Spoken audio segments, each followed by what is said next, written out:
TJ the Wheel Deal coming at you live with UZI Options. What's going on, UZI? How are you? I'm doing all right, TJ. How about yourself, man? Man, I'm doing good. You know, nobody likes a whiner. People only like winners. So I'm not a big whiner. Get rid of the H and start winning, I mean, baby. when you do this for a while and you do this for a living, or you do it even on a regular basis, you have to, just suck it up when the market doesn't go the way you would like it, and you can't kick and scream and get all negged out, and then it doesn't help yourself and it doesn't help the people you're interacting with. So just got to, try to never get. I try to never get too high when things are great, and I try to never get too low when things are not working like we'd like them to go. Even keel, baby. Even keel is what you're looking for. I hear you. So today, what I want to do, Uzi, is I want to do a real quick portfolio update on the big accounts. Okay. And I want to focus on just 2 tickers because I went super heavy on 1 ticker.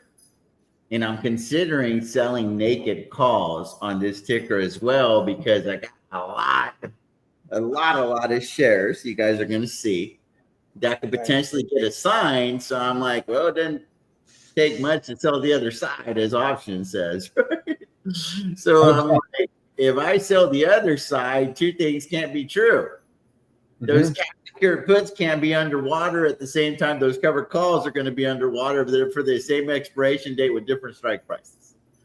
Because I'm talking about buying a crap load of shares on NEO at $4, and I'm like, at the same time, I want to sell covered calls or uncovered calls, if you will, naked calls at $5 for the same expiration date, so that I can use the premiums from the calls to lower the adjusted cost basis on potentially taking ownership of all of these shares at $4 and at $4.50. In other words, instead of rolling, I could just sell the other side naked, right? To lower the adjusted cost basis and then take ownership and then just turn that into regular covered calls on the next round and start wheeling that stock in a real big way. You guys are going to see that I went crazy. I went crazy and I sold a lot more contracts than probably was wise. But now we're here and we're going to make the best of it. So I think it's going to be a real good learning experience for you guys. That's one. The other one is going to be on Tesla. So 2 stocks that I really want to look at on the charts today are NEO and Tesla. That's it. And then stay tuned tonight, guys. Wheelers is going to be good. It is like my evolution with the wheel strategy. It's like sell put, sell calls, collect premium, roll when it makes dollars and cents. And I guess I got to add something to it. Don't forget to buy the timely leap so that you have all of the freedom to continue to sell aggressive covered calls. Because what I've noticed with the wheel strategy for me is I make a lot more money with cash secured puts than I do with covered calls.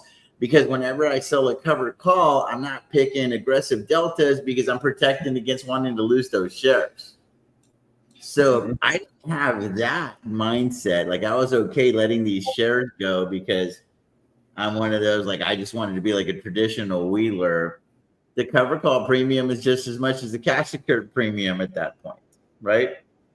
But I want to get that capital appreciation too. So I'm like, well, I want to just go look for indirect capital appreciation, get long with my leaps, if you will. And then that's less capital intensive.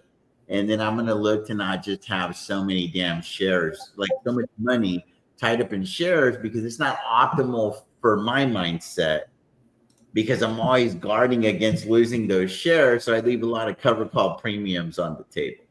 And then people are like, oh, we're going to leave a lot of capital appreciation on the table. I go, not really, because I ain't trying to sell these shares anyway. So you never realize those gains, right? So I just kind of, again, it's like I'm always learning. I'm always tweaking like who I am in the market. And it's about just being honest with thyself. And I am a premium junkie. Like, there's not even therapy that could help me. You know what I mean? Like, my hamburger stand wants premiums. I'm like, dude, if you give me 4 or 5% in premiums a year, I'm doubling or a month. I'm doubling the portfolio every 18 months just on premiums alone. And that's static versus a variable premium or variable returns with the stock either going up, down, or sideways. So I've been looking for ways to create static returns for a while, and cash secured puts has been that way for me. But I'm like, well, if I'm going to own shares, I have to be willing to sell aggressive cover calls against those shares, or I don't need to own those shares. To get long on that stock with leaps, and it's a lot less capital intensive. I'm only using 30 to 40% of the required capital, and then that frees me up to go sell cash secured puts. And then if I get assigned on that batch of shares, well, then I can just sell aggressive cover calls because I'm trying to get back into cash anyway. So it's just an evolution, and we're going to really break it down on Wheelers tonight, so tune in. Anyway, let me get into this portfolio update real quickly, Uzi, and then I'm going to really need your help here because things got out of hand with Neo. So we're going to start with Neo. Do y'all see the kaleidoscope action? Uzi, Yes, yep, that's what we got. We get the kaleidoscope. Do you see the portfolio? Yep, all populated. Bleeding red? You see that? Yeah, a little red today. Yeah. A little collectively down 188,000 between the three portfolios, but I've got it here queued up for the big one. So I'm going to minimize everything here. And we've only got, and we're going to start with Neo. So Neo, what's going on with Neo? There are 1,500 cash secured puts at $4.50 expiring on 4/17. And there are 3,500 cash secured puts expiring on 4/17 at $4. Uzi, I want to let it play out.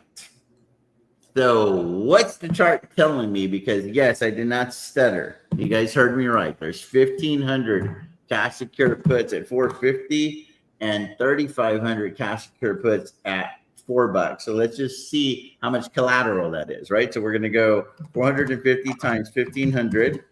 So that is $675,000 worth of Neo. So there's a commitment here to buy $675,000 worth of Neo at $4.50. We'll keep that number in mind. Now there's 3,500 times 400. There is $1.4 million worth of Neo. There's a commitment to buy $1.4 million worth of Neo at $4, plus the 675,000 at 450 that is in the money.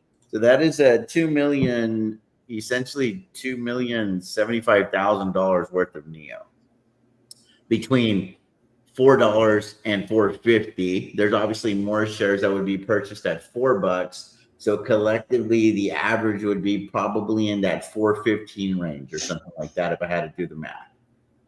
So what does the chart say? Uzi, take it away. Am I going to be rolling like crazy? Because right now my intention is to take ownership of those shares at 450.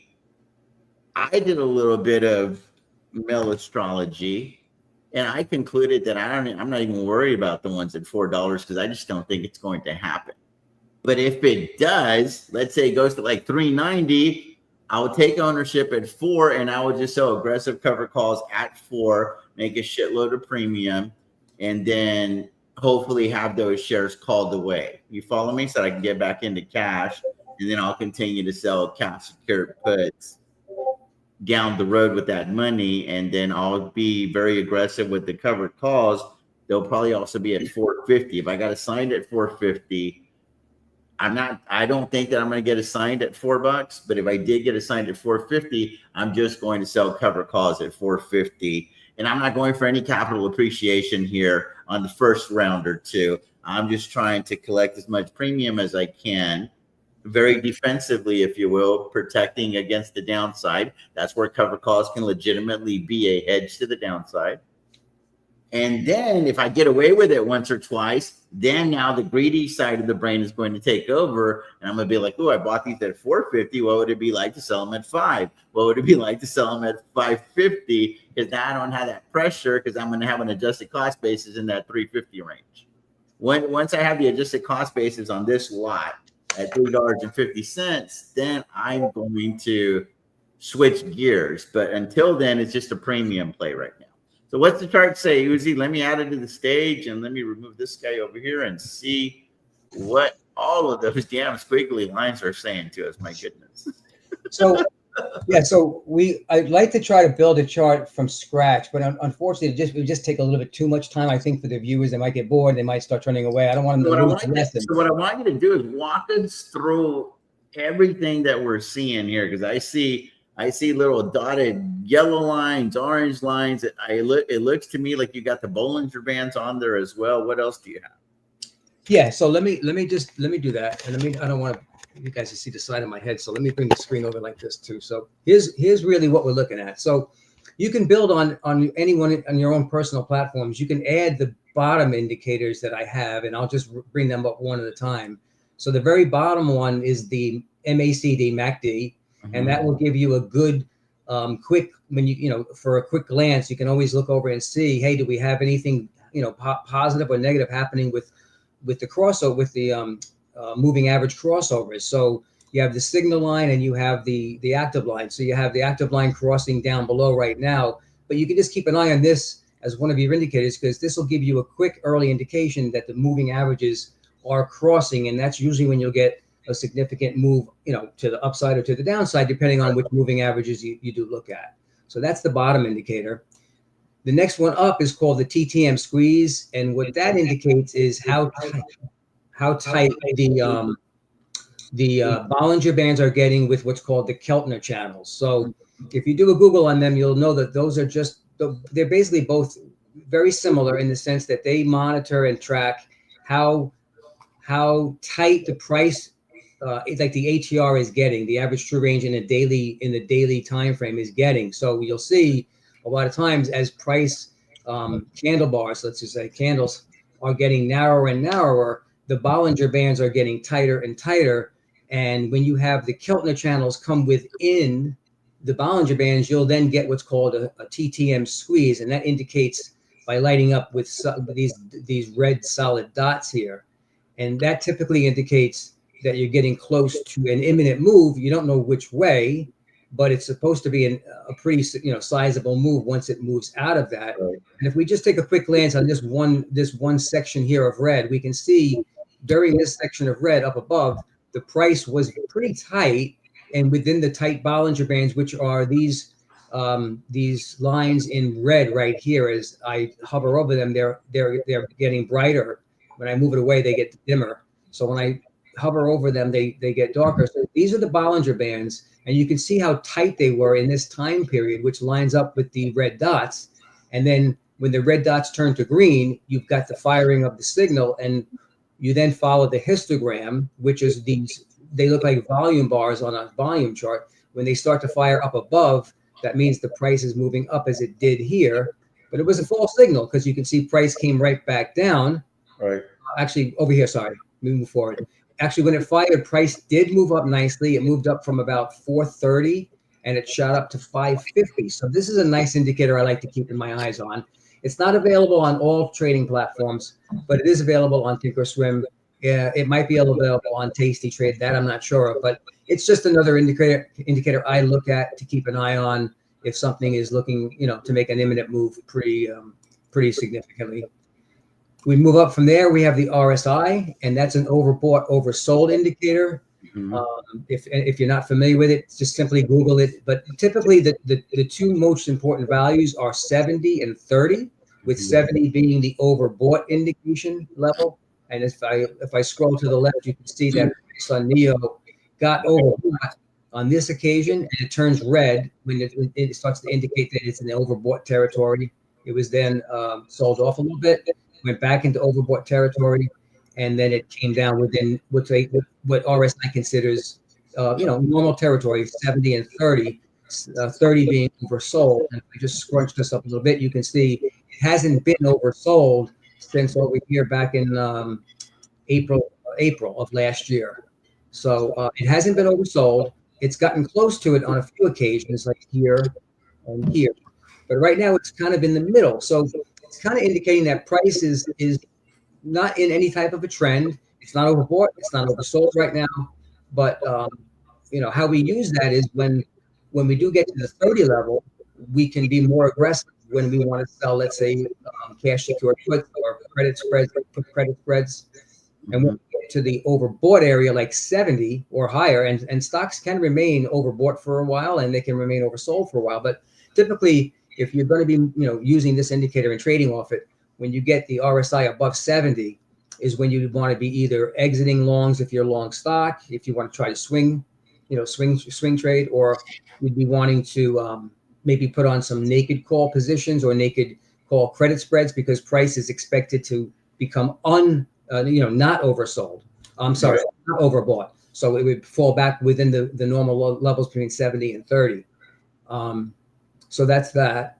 If we move up from there, we just have the simple volume bars, and I have mine color coded to basically indicate on the day if they're color coded on a red, like a red day in the market. So the volume bar will be red. It's just a nice, again, it's all visual. We become creatures. I think that's important because an up move on a lot of volume is more telling than an up move on low volume. Yes, 100%. And if you're tired of looking at all different colors all day long, then you could just leave them as all white. But I'm a visual person, so I like to have everything simple, less things for your brain to process. If you just see green, you already know what that means, and you see red, you know what that means. If we go above now into the actual chart area, we already talked about the Bollinger Bands, and those are real nice to see because 95% of the time, and it is 95% of the time, price will stay within the Bollinger Bands. It's only 5% of the time that price exceeds on the upside through or through the downside below. And it typically reverts back inside within a day or two. Even if you do have a runaway, there are times it might stay out there for, let's say, 2 or 3 days, which I'm finding over here. But it does quickly, within a week, it'll get usually right back within the Bollinger Band. So that's how we can use that to, let's say, put on positions similarly to RSI. If you get both lining up, an RSI of 30 or near 30, and you have the price at the lower Bollinger Band, or it has actually protruded through to the downside through the Bollinger Bands, that's a great time to be entering short puts, credit spreads, things of that nature. So that's how we use the Bollinger Bands. All right, and then I have a few moving averages I like to look at, 4 of them to be specific. I like to look at what I call the king of all moving averages, and I think everyone would agree, the 200-day moving average, which is what that's the one. That's the one. And just a good thing to think of with this is that like at night, right? Just like a funny saying they say is nothing good happens after midnight, right? Right. With stock charts, nothing good really happens below the 200-day moving average. And everything good usually happens above the 200 moving day average. So that kind of means if you're below the 200-day moving average, you should be leaning, short side and bearish. Yes, but there are potential plays within, within the time frame being below the 200-day moving average that you can still sell cash secured puts. I mean, there are some of the strongest, bear rallies, if you want to call it that. So you're in a bear market, or you're below the 200-day moving average, but price has gotten so, let's say, oversold or so depressed that it has a snapback rally. You can be playing those still with cash secured puts if you're really good with your timing. But that's the 200-day moving average. That's in these. I don't know what color it looks to you guys, but I'm going to call it brown. It's orange. Orange dots. Okay. Mm-hmm. Then we have the yellow dots. And that is the 50-day moving average. Mm-hmm. Again, one of the most popular ones watched by money managers at hedge funds and mutual funds, large traders. Then I like to look at the 8 EMA and the 21 EMA. So the 8 is in blue, and the 21 EMA is in fuchsia. And I like those because those are actually Fibonacci numbers in the Fibonacci sequence. So I like those, and you can alternately use just the 10-day moving average and the 20-day moving average. They're pretty close, but the exponential moving average will give you a more accurate price movement because it uses the most recent data in the configuration of the actual the moving average line, which is nice that all these platforms do that for you. So you don't have to do anything. You just choose what number you'd like to look at, and then just stick with that. It doesn't really matter what number that you pick, just stick with it. on all your charts, so everything is aligning in the same way. So you said something that maybe a lot of people won't catch on to, but I'm pretty versed in technicals. So you're using a combination of simple moving averages and exponential moving averages. Yes. Do you want to clarify that there are some very distinct differences between the two? Excellent. Because the simple moving average will just take the price over a period of time and it weighs them equally. Yes. Whereas an exponential moving average puts more of an emphasis on recent price action. Exactly. So it has more of a recency bias, if you will. So Exactly. so you want to elaborate a little more on that? Yes, and that's a great point, TJ. So the reason why I do that is for this, because of the way that I am trading, and I am trading, it's considered to be shorter term trading. When I put on, let's say, options trades, it's usually 2 weeks to, let's say, 45 days. So I want to be more in tune with what's going on the more recent price behavior. So that's why I'm using exponential moving averages when it comes to the shorter time frames. Mm-hmm. But I want to see when the overall scheme of things with the 50 and the 200, I want to see just what everybody else is looking at, because what everybody else is looking at is more important, let's say, in the grand picture than just what I'm looking at. And it's just a better depiction of the overall behavior and psychology of the majority of traders. Again, when I put on a trade, I'm looking at it from the perspective I want to see where could this possibly go based on the next 2 weeks to, let's say, 6 weeks, 45 days or so, let's say.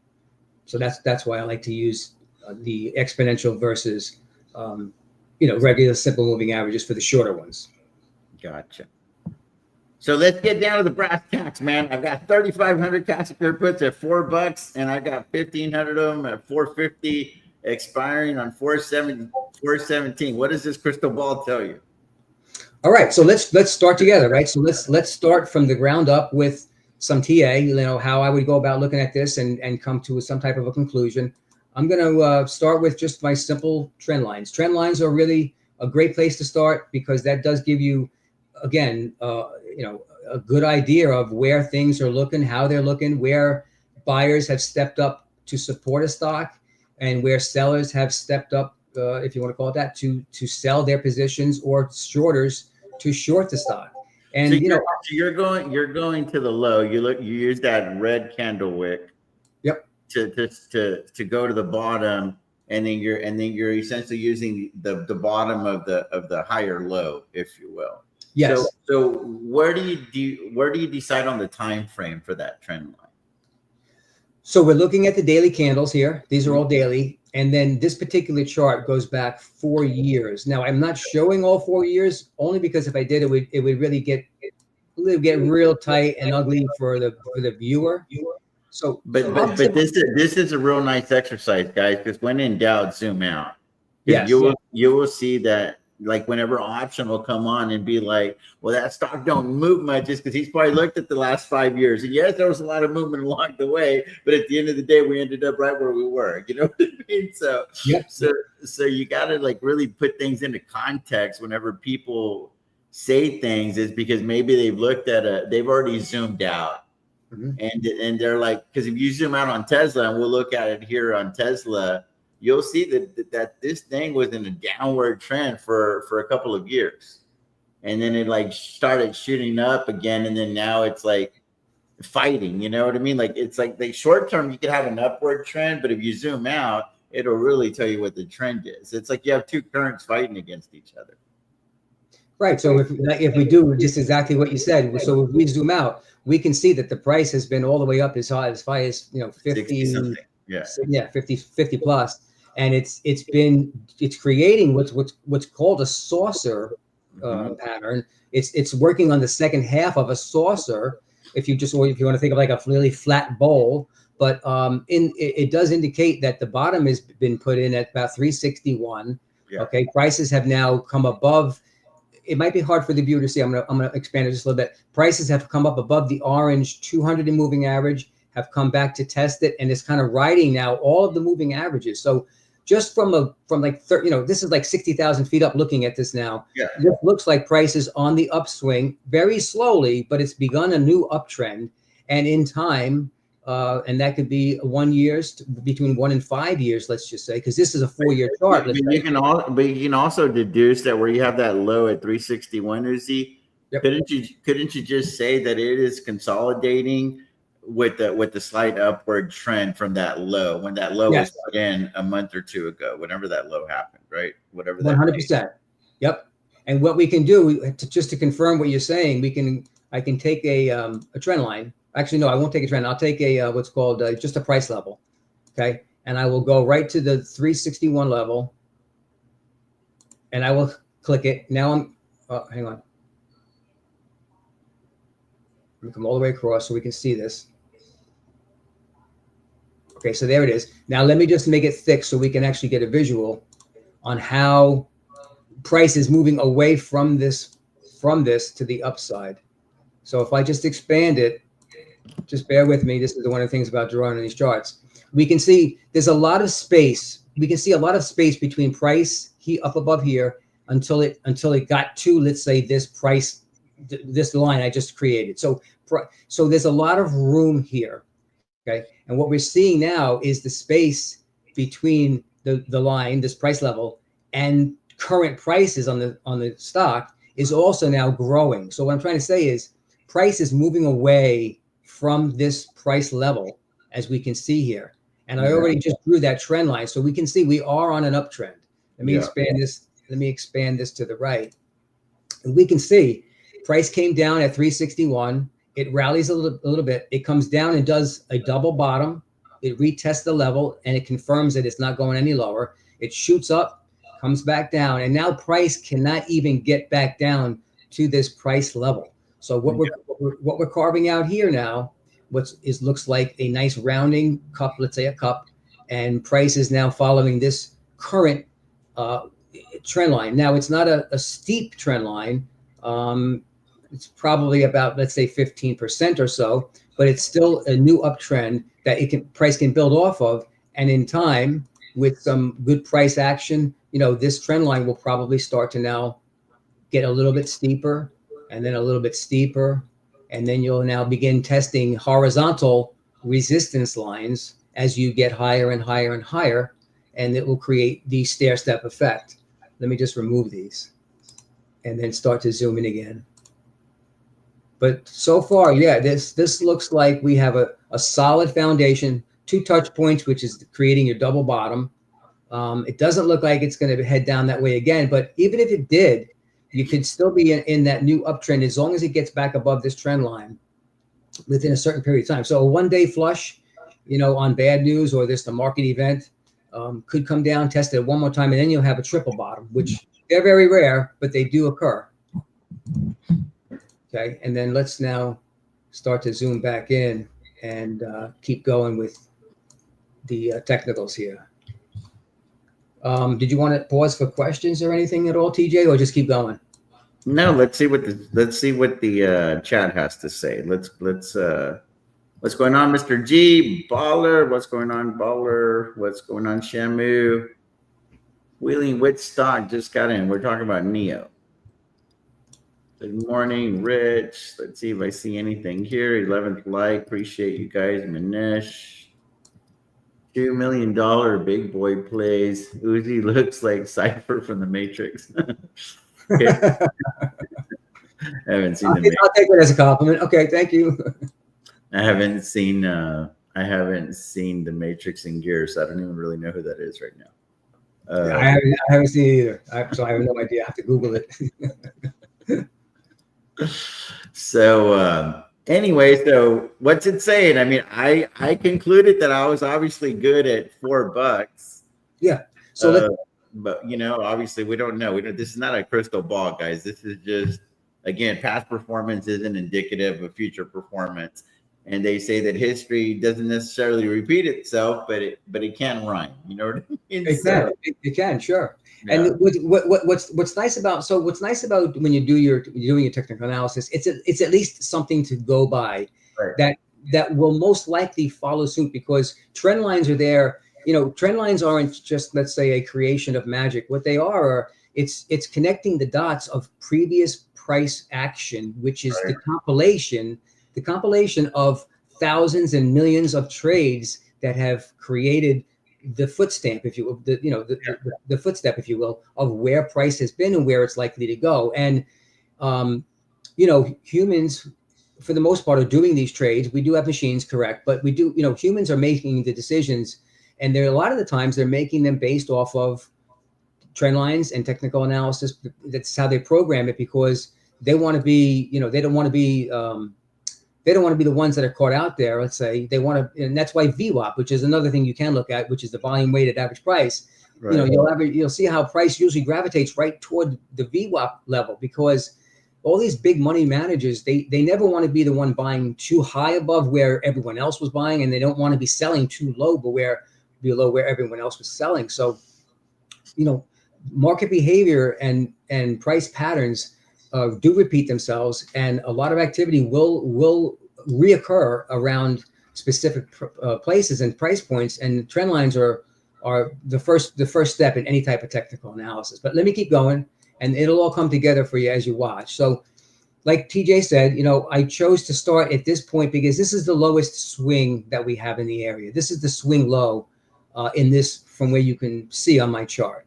Okay, that's the lowest point. So we're going to start there, and we're going to try to see where can we connect some touch points, which would be a valid trend line. And we have at least one here, 2, 3, 4, 5, 6, 7. So we've got maybe, let's call it 10 touch points. This is a strong trend line, and as you can see, price keeps coming back to it. Yeah. Okay. Now from here, I'll want to see, well, what's the upper range where price might be contained, and for that, I'll start with the swing high, which is this candle here. We don't know what caused this day, but it was a gap up. It gapped up and opened up at this level, about 775, and it closed all the way down, basically on its lows at about 667. But this is a point where we would start and draw a trend line, and what we've got now are 2 touch points on this trend line, almost 3 and 4, but price couldn't quite get there. Mm-hmm. And we now have a triangle. So now we know that price is contained within the upper boundary of this trend line and the lower boundary between this trend line. And there's every reason to believe that price will stay within this trend line as it heads toward what we call the apex, which is the point where they both reach at the same place. Now, a catalyst, which earnings is one of them, which we just had earnings about 3 or 4 days ago, is a good reason that price would break out of one of these type of triangles, but even their earnings couldn't do it. So it'll be interesting to see what does cause price to break out of this trend line. Maybe it will be production levels coming out, or maybe some type of positive or negative news coming out from the company to break it out of this area. But for now, a trader, so depending on what type of trader you are, if you're a stock trader, you can be buying at this trend line and then just selling at this trend line. Right. If you're a longer term, larger trader like TJ is positioning himself to sell, puts at the $4 level, which he has, and the $4.50 level. Now, $4 is below this trend line, so that looks pretty safe, and it's just above the lower Bollinger Band, which is good. Now, also, being that we have the RSI kind of in the middle, a little bit below midway between the 70 and 30 levels on the chart down here, this indicates that price is really not in any type of major trend. There's nothing really going on with overbought or oversold levels, so there's nothing to really analyze there, other than there's no extremes. Mm-hmm. We do have a little bit of a concern on the MACD. We had a negative bearish MACD crossover, but it's still above the 0 line. So while we're not in any particular major trend, this is just indicating that we're sideways to up because we are above the 0 line. I don't like the way the histogram looks, because the histogram is showing that price could potentially start to head below, because we do have these red columns getting longer in the last 3 days. And that could be just that there's been some selling going on in the stock, but no heavy selling, because we are still, again, within this triangle. So what I would say is that the $4 cash secure puts look pretty sound. They look pretty good. Now the 450 cash secure puts, they're a little bit underwater, but there's no reason to be concerned, because if we look, we have the 50-day moving average at about 445. So Right. you've got cash secure puts sold at the 50-day moving average, which is a very, very strong moving average as well. I mean, the two most popular and the most important are the 50 and the 200. And you've got cash secured puts sold right at the 50-day moving average. So Right. those look pretty solid too. I mean, I think you're at good levels here. And even if you did get a flush below 4, I think that would be a great buying opportunity for those cash secured puts. Right. So my plan, again, like I said, is to take ownership at 450 as long as this trend holds up.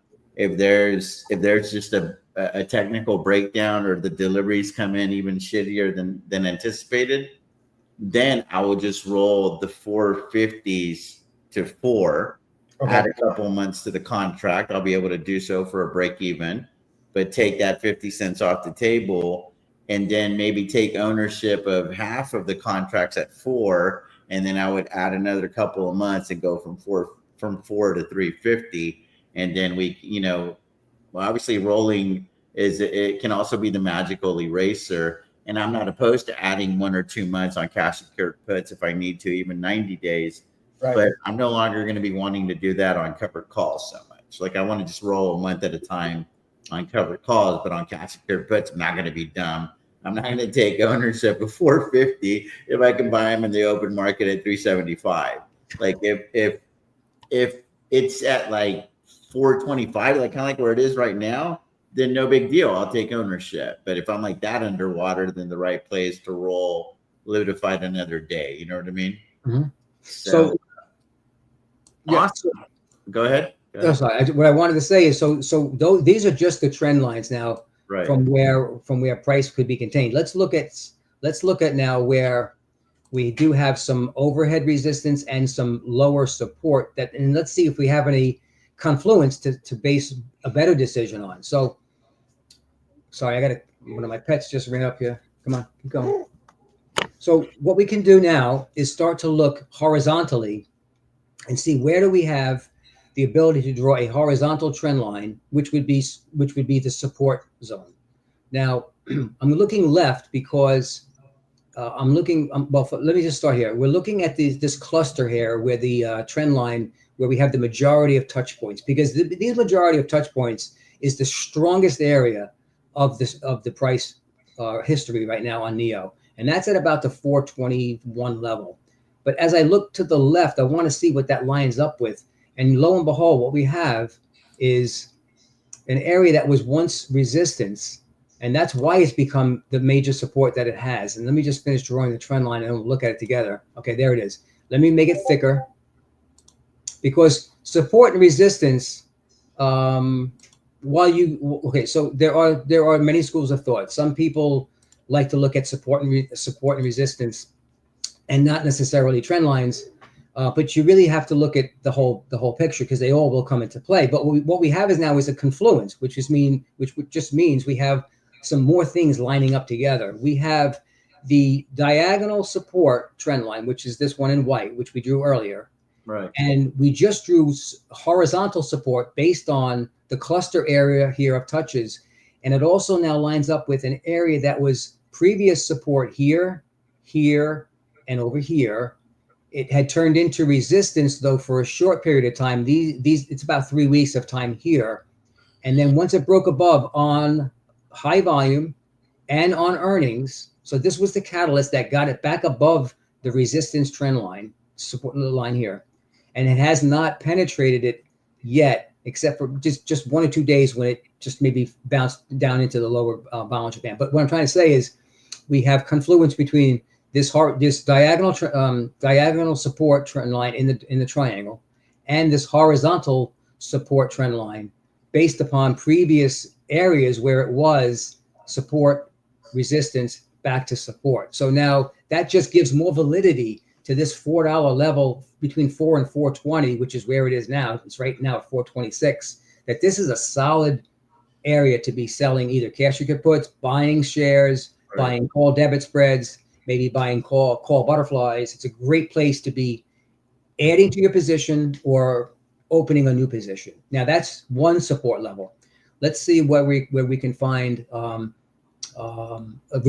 major resistance level. And just with my eye, what I'm doing is I'm looking from this line that we just drew, and I'm looking up above. Let's go right to this trend line touch here, where we have this candle wick, and let's look to the left and see, does that line up with anything? And it does, because if we look to the left over here, and I'll start to draw it now, we have an area where price couldn't get through on a few occasions. Let me just make this one thicker. So we have an area here where price couldn't get through. It fell back down to the trend line here. It couldn't get through it over here. So we have two valid touch points of resistance. And the time it got through here, we don't know what the news was, but it broke out on a gap and go day when it ran up and made this high, creating this descending trend line. Okay. It didn't serve really as support here too much on the way down, so it didn't do anything there. We do see how price was bouncing through it back and forth here. And it comes again into play right around over here. So we have 1, 2, 3, maybe 5 or 6 valid touch points. So this is an area of major resistance, which also lines up with this descending trend line. So again, we can now we can look at this and say we have major support at about 4 to 420 and major overhead resistance at about 550 to 565. Okay, and I know that this doesn't line up, this trend line, let's say, with this area here, but we don't have too many. We have more touch points at this level, okay, than we have here. We do have an area that we can consider minor resistance here. Once it gets through this thicker yellow line that we just drew here, this resistance level, or you can call this supply. You can use the same term, supply or resistance. Yeah. This is major supply and resistance. And then we have minor above it, because it only has 2 points, maybe 3. Okay, is everybody following that? Yeah, I get it. Yeah, and you know, you'll see that as price, when price does try to move up again, it first has to contend with this descending trend line in white, and if it gets through that, you'll see we're going to see how it's going to now step up, and it's going to see if what it's going to take to get through the upper supply area. Now, I'm noticing that we do have earnings coming up again here on June 5th.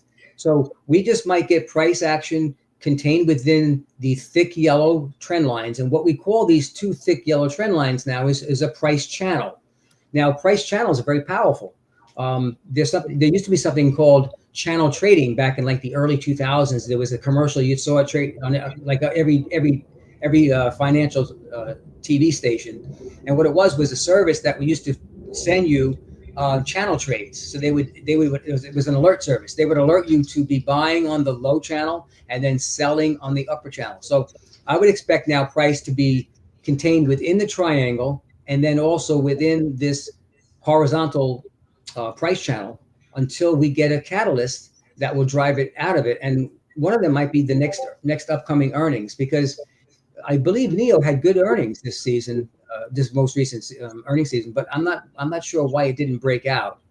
Yeah, they weren't great. Their cash burn is very, very large. They have. I mean, if I really studied it, which I haven't, to be honest with you, because I have this thing. My investment thesis was NEOs are going to be GAAP profitable by the time they deliver their millionth car. So yeah. they're about an entire calendar year from that to get to them. They just hit 700,000 cars. They were like at 678,000 or so whenever they had earnings, something like that. So they should be right at about 700,000 cars now. So I have them at over 300,000 deliveries for the year. So this time next year, they should be at 1 million cars and GAAP profitable based on my investment thesis that I formulated almost 4 years ago. So that's the only thing that I'm looking at is can they deliver on that promise? Yeah. To me, right? Like the and it's they didn't promise they didn't give it to me. It's one that I concluded whenever I like really did a crazy ass deep dive on Neo. I was like, what would it really take? And I thought they could get there sooner if they didn't have so many SKUs. But they're constantly like expanding.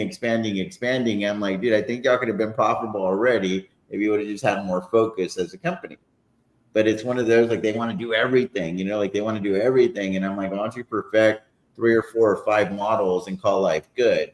But they chose not to do that. I'm not the CEO of the company or anything like that. But I think that Wall Street's just kind of in a wait and see pattern with Neo. Like, are they really going to be able to do it? Because what they're trying to accomplish, guys, what they are trying to accomplish, only Tesla has done. You could argue about BYD, perhaps, as far as like in the electric vehicle, because BYD is a solid company.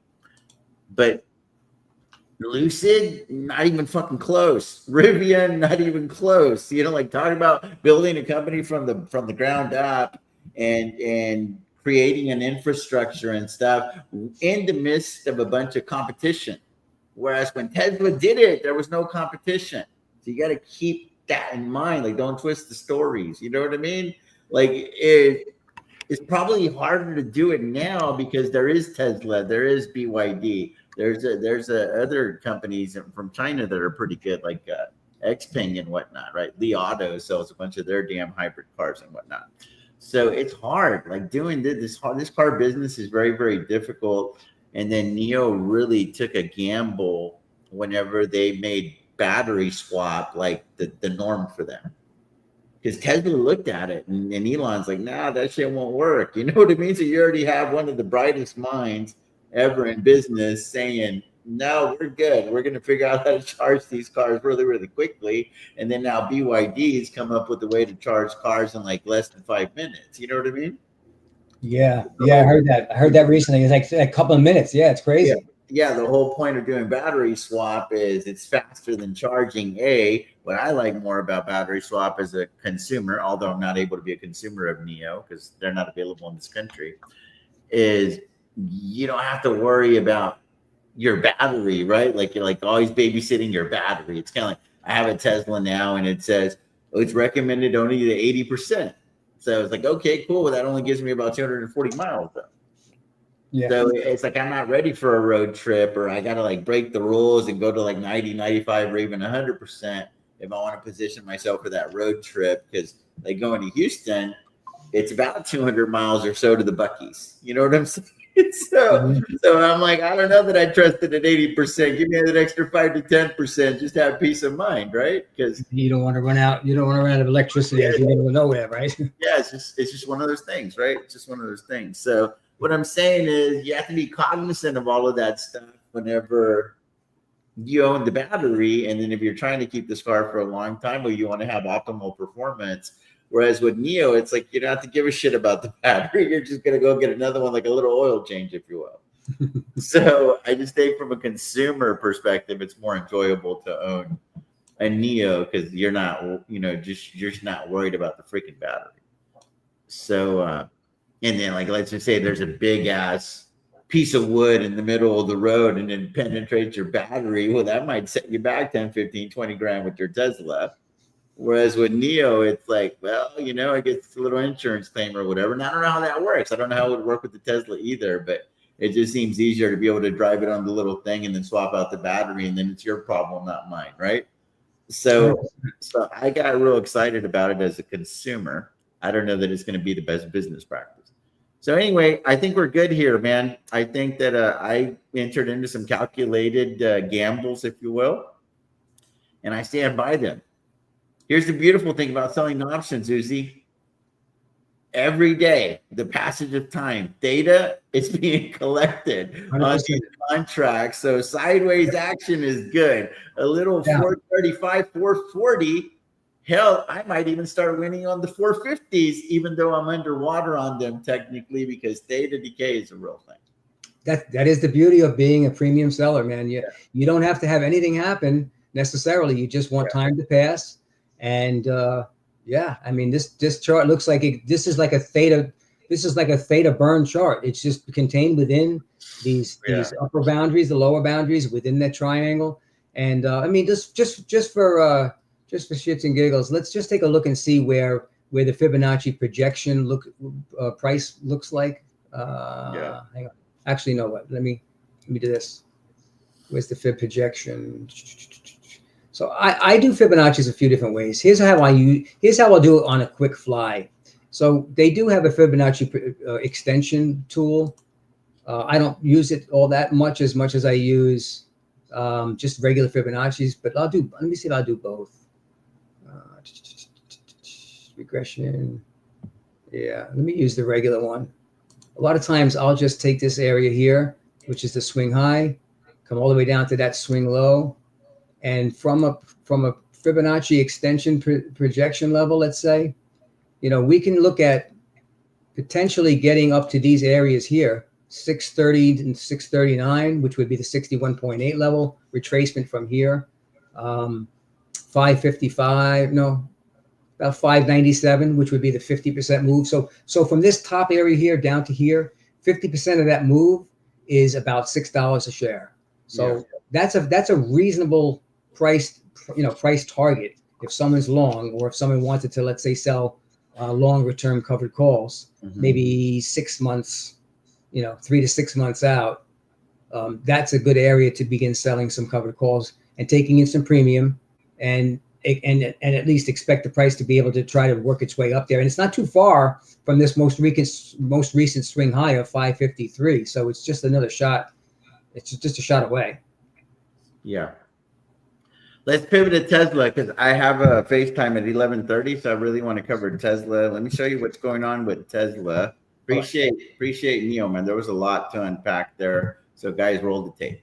I would say roll the tape. Let me just show y'all real quick. Let me show y'all what's going on with the position for Tesla. So there's the kaleidoscope. Here's this guy. So Tesla is real straightforward, guys. There is 6,500 shares owned at 261. It's currently at 273.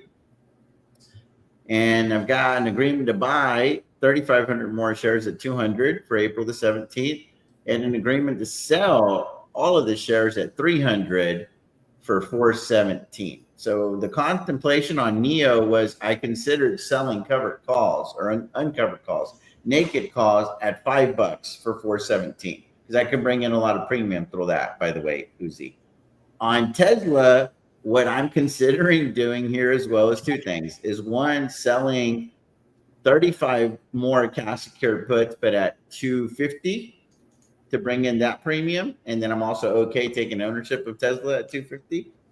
And I also am thinking about selling uncovered calls, 35 of them. So we're kind of like running the strangle here on the 35 cash secured puts, and selling 35 uncovered calls, naked calls at like 350 for the same expiration date, just to bring that money through the door, because it doesn't cost me a lot of buying power to be able to do that. So if I successfully sell the uncovered with the naked calls on Neo and Tesla, it really lowers that cost basis and positions me to just be more okay, if you will, with the lower adjusted cost basis to take ownership of the cash secure puts at $4. And in this case, the cash secure puts at 200, maybe 225, 250, wherever I land on the next batch of 35 cash secure puts, because two things can't be true. Those covered calls or uncovered calls and those cash secure puts can't both be underwater at the same time with different strike prices. Agreed. So, and those naked calls you were talking about, not to interrupt you, is for April 17th? Yeah, I would match it up. I'd match it up at $5 on Neo specifically, because I'm like, okay, well, if the $4 ones go underwater or the 450 ones are underwater, well, that means that the $5 cover calls cannot be underwater, right? 100%. So and then if the $5 calls start getting pressure, well, that means that I'm crystal clear on the 450s and the 4s, and then I could just buy the damn shares. And then now what am I doing? Babysitting covered calls, which is where I live. You follow me? Yep. So that's the beauty of being adequately capitalized and of sound mind and having a legitimate strategy that you're willing to implement. So that's why I am going to be the poster child for saying, if you have the right strategy and the right bankroll and the right mindset, I'm going to be the poster child for saying you can sell naked calls pretty responsibly. And I said naked calls and responsibly in the same sentence. And that's why I'm TJ the Wheel Joe and you're not. You follow me? So talk to me here about Tesla, because I'm legit thinking 225, maybe 250 is a bit aggressive, but 225, 230 to sell cash carry puts. And then I'll put on the cover calls at like 350, knowing damn well that I don't mind just buying more shares of Tesla before the covered calls / naked calls are like really underwater, and then I'm also like willing to buy leaps and stuff. So I'm like, what I'm saying is I'm willing to go super heavy on this position anyway. So there's not a whole lot that's going to really stress me out here. So talk to me. What's the chart saying? And let me add your thing to the. Okay. And I do have Tesla. A lot of activity on my chart, and I'm going to remove it all quickly. I just want everyone to see it, though. I've been looking at this heavily. I was going to put a position on it today with the Discord, a strangle to be honest with you. And one of the strikes that you just mentioned is one of the ones I was looking at as well. It was a 2 week trade though. I was going to sell the 350 put, 350 call, and was looking at about the 220 or 230 strike. Cash secured put. But let me just remove all this, and then we'll start fresh together, and let's take a look at it. So here it is, all cleaned up, and what we can see now, we're just starting now with the basics. We have the 200-day moving average in orange, which we can see price ran right up to from when it bounced. It ran right up to. It's funny too, TJ. We were talking last time, and I think we were saying that, you know, they're burning Tesla buildings and they're burning charging stations and they're firebombing and keying. I think now's a good time to buy this thing, right? I didn't buy any, and I didn't sell any cash secured puts yet. But I tell you, that was it. And then we had the senator or the congressman making the joke about watching. You know, he wakes up and checks his phone every day to see how much Tesla is down that day, so we can. Tim Walz, I think he's the guy that was running with the Kamala and trying to become the vice president. Yes, so that marked the bottom. For now, Tampon Tim. Tampon, yes, I think that's what they call him. Yeah, so when you have all this negativity, right? Usually, when everything is so negative about something, it's really the time to buy. And when everyone is talking about something, you go to the supermarket, you go to your barbershop or whatever, and everyone's talking about NVIDIA or whatever, Netflix or whatever. It's probably the time to sell. But so we saw price bounce. And it ran right up to the 200-day moving average where it stopped dead in its tracks, and it's now going to look like it's going to consolidate. But let's get going with some basic TA, and let's get started with where I would start things out. So I'm going to look to the lower left, and we have an area here. Again, we're looking in the most recent, let's say 6 months to a year. This is a year, actually, yeah. So you don't want to go too far out because we're looking for a relatively short-term trade.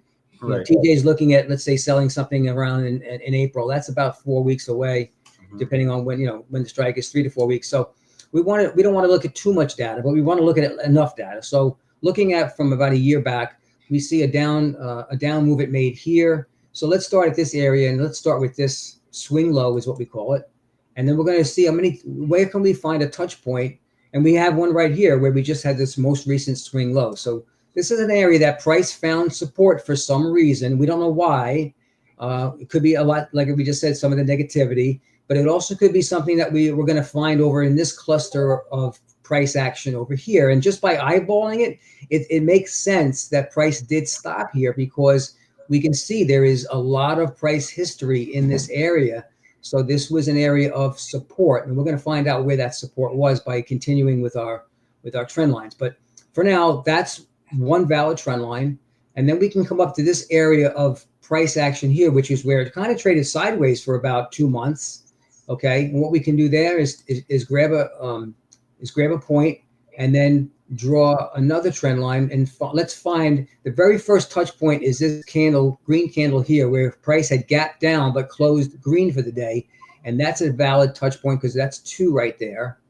And it doesn't necessarily line up with any more, but we're going to draw that trend line anyway because price found support there for some reason. Again, we can't go back in time and find out why, but we do know that we had a touch point there. and really nothing else touched it along the way. Price came down here, which almost touched it, which would be an indication that, you know, it was headed down that way. And at the same time, we can note that we have the 200-day moving average riding right along this area of this trend line. So that would, for me, that would indicate that this is a valid trend line. Even though we only have 2 touch points, we have the 200-day moving average in confluence with that trend line. Okay. That's all I really see from the lower end of things. Now I would start at the top and go to the all-time high. It just touched that not all-time high, the swing high of 488.54. We're going to draw the downtrend line. We're going to find some touch points along that way. And we have, I'm going to call, you know, when you get this close, we can call this a touch point. So we have 1, 2, maybe 3, 4, 5, 6 touch points. So now we have our triangle drawn here. We actually have 2 triangles, right? Because we have the triangle that lines up with this minor trend line here, and then we have the one that lines up with touching the lower trend line here. So we have two triangles, but it's really contained within this bottom one, which is where it found its support. Okay, so those are trend lines. Now let's look at some of the support and resistance horizontally, and we're going to go right back to this cluster area I talked about before over here. We're going to draw one here because this was certainly an area of support. So we're going to click it and we're going to bring it across. Let's make it thick. And this takes time, guys. You know, it's, you know, doing your analysis, you know, take your time doing it, because this is really where you can base your trade, what you're basing your trades off of. So this is your money. You want to take your time and you want to make sure you're doing things, you know, systematically. So there's one support zone. Now we had price come down to this trend line. It did touch it, but it was only really one touch point. I'm going to look above and see where price actually made more touch points and it touched the 200-day moving average. And this is an area that I want to draw one, because this is an area where it found support. We're going to make that one thick as well. Make that thicker. Okay, so we're actually now we're finding where price was able to find support. And we have, you know, when price was making this heavy red candle here, we see that it came to this diagonal support trend line, and it looks like it was headed toward the 200-day moving average. On the next day, we had the gap down, okay, or the wick down, and this is when it tried to come down and touch this support. It couldn't make it, but this was where, you know, price ultimately did turn on this horizontal support. And actually, let me redraw that, because it's not exactly straight. There we go. And we do have some validity here, and it's definitely an area that we could get a retest. And if it holds again, now you're going to have a double, maybe even a triple bottom, because we have one touch here, one touch here. If it comes down again, we'll then have, it would be the third touch point, so a triple bottom, and bounce from there.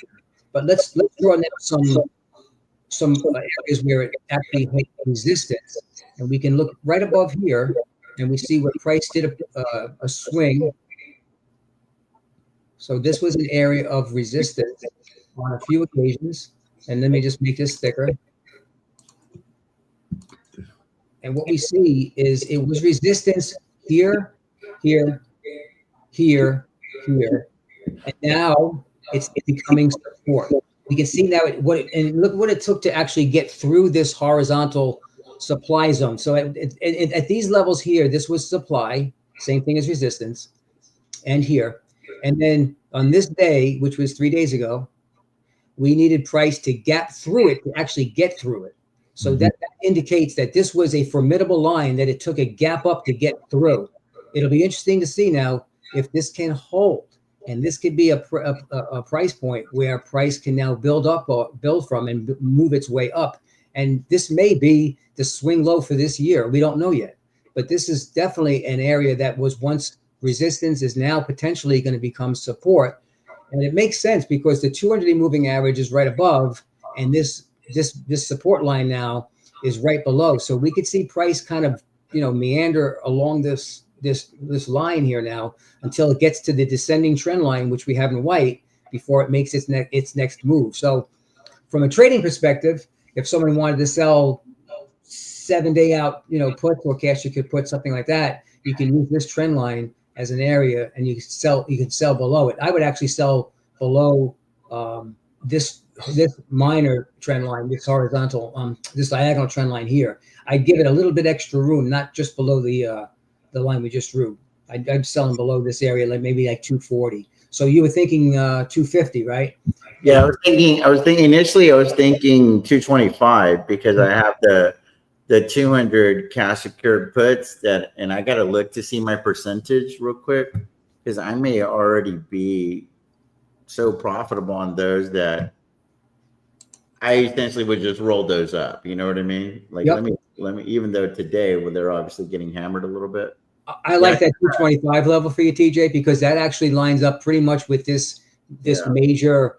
I'm at 70. I'm at 75%. So there's 5,600 of it extrinsic value on the option, but I am down 1,700 on that today.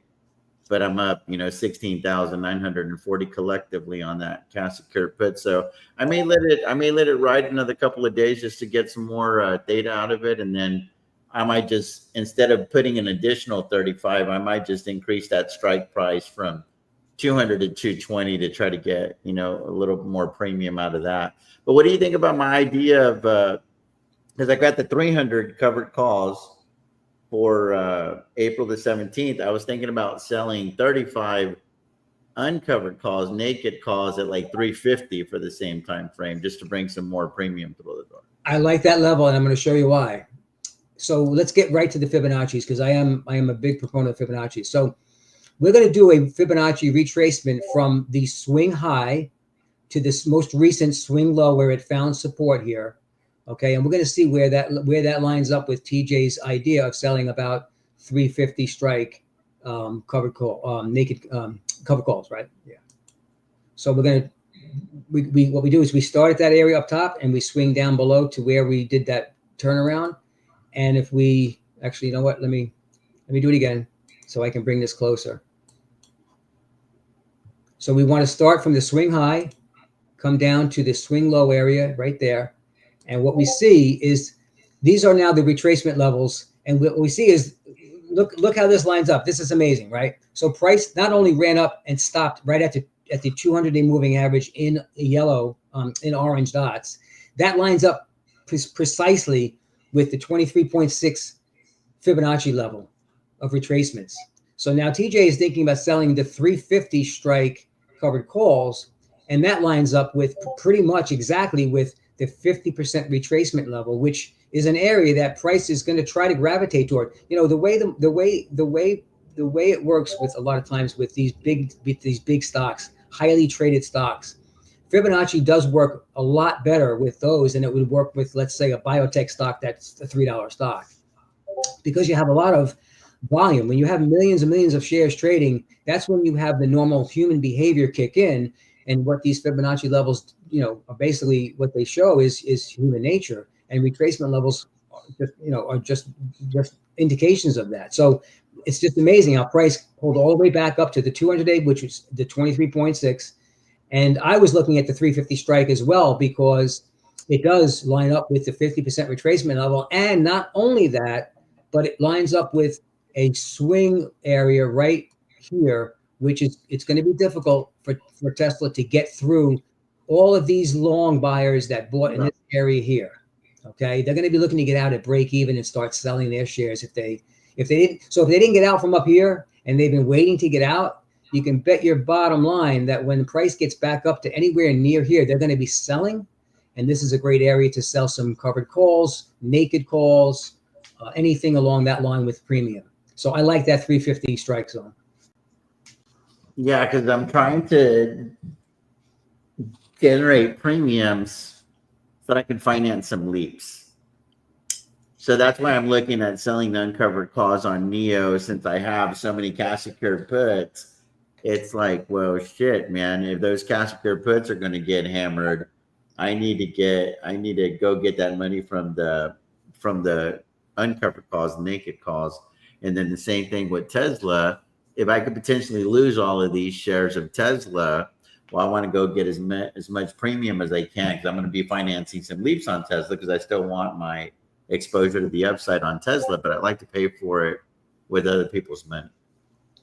That's kind of the idea. And then I want everything for 417. And the reason that I'm sticking with the same strike, the same expiration dates, guys, is because I know that I have to manage. Like I know like that's like D-Day for me. You know what I mean? And I'll start managing them here in a couple of weeks, and then I'll probably pick another 30 to 45 days out, probably like late May or something. I'll look to see when I want to be the next D-Day. And then I just want to have like 10 D-Days a year, like moving forward, because the portfolio is so big now. I don't need to be babysitting this shit on a daily basis because I'm trying to live life. You know what I mean?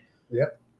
So yeah, we'll see. Now today's not the day to get maximum premiums on the covered call. So I'd like a nice little green candle to be able to do that. But today is a day where maybe putting on those cash secure puts makes a little bit of sense. Definitely. I 100% agree. Today's a great day for that. And I'll look at TSLL as well. Like I want TSLL back in that $9 range because I took all the cash secure puts of TSLL off because I made my money with them already. Mm-hmm. I'd like to put those on again, but I'm just one of those things. Like I like it when Tesla's, back in that 250 range. That's when TSL starts looking very compelling again. So, but it takes a lot more buying power. Like TSL takes a lot more buying power than Tesla does because it's a leverage play, at least on the Tasty Trade platform. It does on Thinkorswim too. I've noticed that. Yeah, that's why I'd sometimes rather just play Tesla. Yeah, no, for sure. So but yeah, we'll see. I'm hoping a nice red day, and then I'm also I may be managing everything, guys. Like everything, I might be managing it on April the 2nd, depending on the words that come out of Donald Trump's mouth with the tariffs and stuff.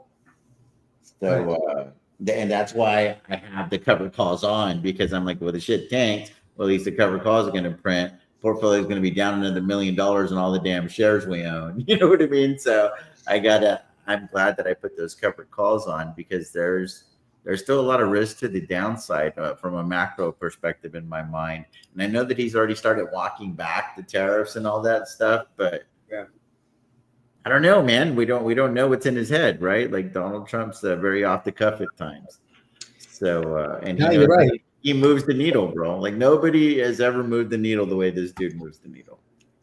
I agree, and I mean, if I had to say, I think he's coming in hard on a lot of hard line on a lot of things, and he will release. He'll ease up on some of them, some of the tariffs. I believe. I just think he's using it as a tactic, and that's why I think a lot of companies have maybe exaggerated the impact that tariffs might have on their earnings or the rest of their year this year, and we might see some real nice earnings beats because they're kind of doing under promising and then maybe overperforming when it comes to their earnings when it comes out. I don't know. We'll see. Let me address this question real quickly. When you sell for gains, does it make sense to withdraw the estimated tax that will be due and put it in savings so you know that you have the money come tax time? Ideally, that's probably not a horrible strategy, except you lose also a lot of that buying power to keep making money on your money. So I say you're gonna put the money into savings, be losing on inflation the rest of the year, like be losing to inflation the rest of the year. Or you can keep trying to make as much money as you can. That way you have more money to work with whenever it's time to pay your tax bill. So again, not financial advice. I'm definitely not a tax professional. I got my own damn tax problems. So I think that everybody has to run their own race and you have to run your hamburger stand the way that it makes sense for you, your bankroll, your risk tolerance, your overall strategy, your game plan, your goals, your objectives. It's an individual race, guys. This isn't like I said before. This isn't like we all lined up to run the Kentucky Derby and there's a start and there's a finish. Like we're all running our own race. This isn't the New York Marathon. This isn't the Boston Marathon. This is Uzi's running his race. I'm running my race. I don't know when he started. He doesn't know when I started, and I don't know when he's going to finish, and he doesn't know when I'm going to finish. Like you're running your own race. And you gotta make that hamburger stand work for you, man. Like I'm not a 70 and 75 guy. What does that mean? Is I open my freaking hamburger stand, rain, shine, sleet, or snow. I gotta bring the dough. That's right. Y'all are 70 and 75 Southern California. Like if the shit works great, I'll sell a cash secured put. If the shit's lined up perfectly, all the stars are lined up, I'll sell a covered call. I'm not that guy. I got to deal with whatever market conditions I have because I got to bring money through the door because this is what I do for a living. I don't have a fancy engineering job. I don't have a fancy whatever job that brings in hundreds of thousands of dollars. These are my dollars. This is it. This is all we have to work with. Me too. So I feel exactly what you're saying, 100%. So that's why you have to be careful who you're listening to in this space, because if somebody has a cushy oil field job or whatever it is, and they're bringing in hundreds of thousands of dollars, then they're going to say, hey, you only want to sell covered calls, when everything's 70 on the RSI minimum. You only want to sell cash secured puts when things are 30 on the RSI minimum, right? Yep. Because they can afford to wait for 70 and 75 because they got a bunch of money coming through the door. Exactly. I don't have that luxury. This is my business. That's it. So you got to run your own race. I cannot emphasize that enough. And tailor make it so that it works for you. Like my journey is not your journey, guys. It's a lot like your walk with Christ, man. You do whatever works for you. I got to do whatever works for me. It's a relationship, right? It's just an individual thing. It's very unique to our situations, guys. So hopefully that helps, man. I appreciate you, Uzi. Yeah. I will definitely tread carefully. Because the one thing about Neo is we could wake up tomorrow and that damn thing could be $3, it could be $6, right? So I'm fully aware of that as well. Because it just takes that right catalyst, the right Saudi Arabia investment of cash. I mean, there's, they had that, they announced a partnership with CATL for battery swap, and that moved the needle for a couple of days. So there's that. You gotta know your horse, right? You gotta know your stock, how it runs, and what causes it to a breakout in either direction. So, and it's with Tesla. Like I think the robots are going to be at the White House later today or tomorrow. You know what I mean? So that might get a lot of people pumped up about that vertical with Tesla because the robots are coming by the end of the year. We got Robo Taxi in June, dude. It's right around the corner. So it's a dangerous little game. Keep in mind, the only reason I'm talking about selling the naked calls is because I'm perfectly okay buying the damn shares to make good. And I won't let it go all crazy and keep rolling and rolling and rolling. I'll just buy the damn shares because we have the money to do so. So again, I'm in a different situation. I'm running my race. Let's go GME. GME company, horrible fundamentals. They have a shitload of cash. They've announced that they're going to buy Bitcoin. So now they're up, right? Yeah, yeah. Amazing. They're like a mini micro strategy now. I mean, I can't even believe GameStop's still in business, right?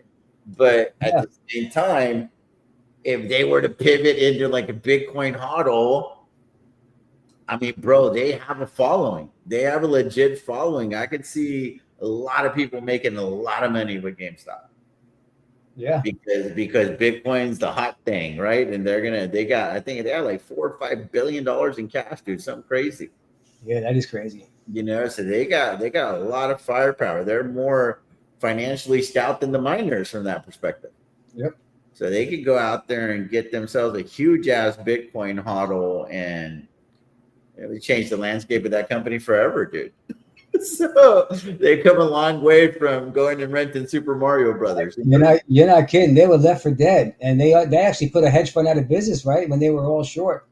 Yeah, bro. So I don't know. We'll see, dude. Mr. Premium's made a shitload of money with GameStop. So good for him. I've never played it because of the fundamentals of what the company was, but that's where like the people that are in the story. And they're in the know, right? Because they've invested the time, the energy, etc., the mind capital. They see the direction that the company's going, and it's not just it was freaking Roaring Kitty. You know what I mean? Like that, there's a lot more going on than just some freaking weird looking dude with a crazy ass name moving the needle. So we'll see, man. I'm excited for all of the people that are hopefully making a lot of money with GameStop. I would definitely not be one of them because I feel like I'm just not going to invest the time to even learn what's going on. Yeah, I'm the same. I may have traded once or twice in the past year or two. That's it. I saw the movie though. I saw Dumb Money. I thought it was a very entertaining movie. I still don't really fully understand short squeezes and all that other crazy shit. I mean, like I get it in concept. I get the concept, but those are things where I feel like there's gonna have to be like 3 or 4 movies made about it so that people can really kind of like understand it. And then it's like, well, how much of it is real? How much of it is Hollywood? It's compelling, it's compelling. If you want to grow your YouTube channel, go talk about GameStop, right? Right. That shit, I guarantee you on Google Trends right now, bro. That GameStop's gonna be pumping. I gotta run, man. I got some FaceTimes. I appreciate you, Uzi, as always. Are you available for Wheelers tonight by any chance at 8 p.m. Central Time? Yeah, I'll be around. Sure. Okay, awesome, man. We'd love to have you on. So tonight is going to be my evolution of the wheel strategy, and I feel like I finally got it figured out. For me, again, the race that I'm running. And I definitely have come to the conclusion that because of my genetic makeup, that owning a bunch of shares isn't optimal for my strategy. I gotta get long with leaps. When's the best time to put on those leaps for me? It's when I have no choice but to put them on if I want to continue with upside. If I want to be qualified for any more upside, meaning my cover call is breached, instead of just rolling, how about throwing a roll, use that money to finance some leaps and roll on a purpose with a purpose, and then be okay having those shares called away because you make more money selling cash secured puts. Hell, I might be able to sell them on the same stock that just got called away, and then it doesn't pain me as much to have leaps that are squatters because the capital allocation isn't as much. But it sure pains the shit out of me to have shares that are just a bunch of squatters not making me any money, collecting a bunch of dust. So I am just not made to hold that many shares and not bring in that money. But that introduces another element of risk because these shares could run up. But then it's like, well, what good does it do me for them to run up if I don't want to sell them anyway? Whereas like on leaps in 2024, made a shitload of money on leaps. It turns out I don't mind cashing. I don't mind going to the pay window on leap. Excuse me, it's my wife. Yeah, I follow what you're saying. I agree. I'm on YouTube. What's up? What? Man, the house ain't that big. Surely she could hear me. She knows I'm on YouTube. Anyway, what were you saying, Uzi? No, I agree with what you were just saying about the leaps and letting them, transitioning basically over to leaps instead of all the shares. It'll be definitely more cost effective for your account, even though you can handle the cost of the shares. Why not just use the leverage of the leaps and use less buying power? The big thing is I guess the epiphany that I had, and I got to run, but the epiphany that I had was cover call premium is the exact same on leaps versus owning the shares, right? Yep. But the leaps are only 30 to 40% of the cost of the shares. And leaps expire, leaps are eroding asset. I get all of that. That's true. Yeah. I get all of that stuff. But at the same time, if the leaps don't perform, what's less painful than if the shares don't perform, right? Because then I had all of that cash to go make cash secured put money on something that is performing. So I just feel like I'm going to make more money running this race. And so I'm now positioned to where a lot of these shares, if not all of them, could get called away. And I'll put the leaps in place. And now if I don't have the courage to buy those leaps, then that means that I'm not that bullish on that stock anyway. And I just got to let it play out. I got to run, man. I got to get on the FaceTime. I appreciate you guys. We'll see you guys tonight. TJ Will Deal signing off as always. May your sky stay blue, stock screen. Peace out. God bless you guys. Take care, everybody. Good luck today, guys. Take care, TJ.